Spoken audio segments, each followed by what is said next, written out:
Now that the forms have been configured and created, what we want to do is actually set them up so that the user experiences the flow that we want them to go down.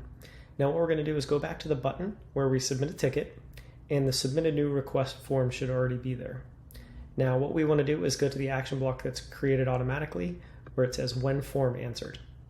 Now what we want to do is select open a form and then choose from the legal question. We'll go on the legal route this time. So the user submits the initial form and they select legal request. The next form that pops up for them is that legal request form that has the legal specific questions. So let's go ahead and rename this as legal selected. And then what we want to do is instruct Tonkean with conditions right here on this backwards triangle. To click that on the action itself and then do add a condition. Now what we want to do is specifically say that when the user initially selected what do you need help with as a legal request, then open up this form. You'll see that this little box is now shaded. That means you know that there's conditional logic in that if they selected a value from this previous step, they will then be prompted to open up this form that's specifically legal. Now when they submit that second form, it's answered. And what we want to do is we want to continue a flow. And then what we want to do is maybe set an action, like let's assign this to the legal team. So what we can do is click that plus button. And then what we can also do is just go to assign owner under the people coordination. And in this case, we'll just go ahead and assign it to ourselves since we're just in a test environment. So assign to legal. Okay, let's go back to this plus button right after the button because we need to do the HR flow. So if I click this plus button, another when form answered is selected. But in this case, I want to do open a form, and then I'm going to select HR, and I'm going to repeat the same process except specifically on the HR logic.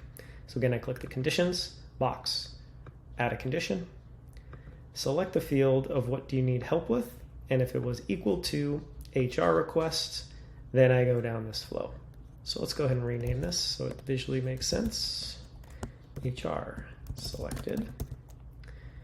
And again, when form answer, we just want to continue the flow, and then we'll add another action. In this case, let's scroll down to update field. Let's go ahead and update the field of due date to be 3 days from when the form was submitted. And let's go ahead and update another field. And let's do title. Now the title is the name of the item that will show up in the business report, which we'll get into in a little bit, but this is a human readable way to show the user that this is their request and give them some options to take action. So we'll select the field name title, and then in the value we'll click this plus insert field button. And what we want to do is we want to concatenate some fields together so that it makes sense to the user that this is the specific request that they want. So let's go ahead and do the request slash or hyphen, and then let's select the creator's name. This is the person who submitted the form, and then another dash, and then let's go ahead and scroll down and find the creator's email. So the name that the user is going to see is their request type hyphen the person's name who submitted the form hyphen the person's email. And we can go ahead and say update due date and title. So let's just do a quick recap. The user clicks the submit a button in the email response that they get, and they're prompted with the form of what do they need help with. They have two options, legal and HR. We've instructed Tonkean that if they select legal, then go on this path. If they select HR, then go on this path.